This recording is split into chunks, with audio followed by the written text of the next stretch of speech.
आपने नया मोबाइल लिया था? अरे मैंने नया नहीं लिया, हमारे सामने जो रजाक रहता है ना उसका चोरी किया, चोरी।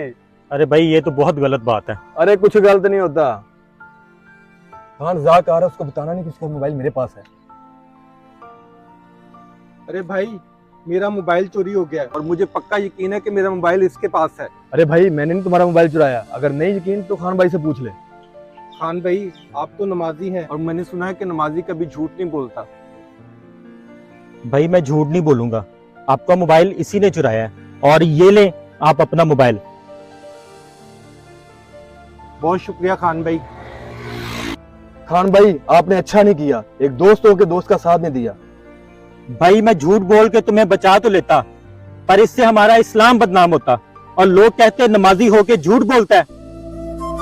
अगर आपको ये वीडियो अच्छी लगी हो तो इसे शेयर लाजमी करना और कमेंट में माशाल्लाह लाजमी लिखना।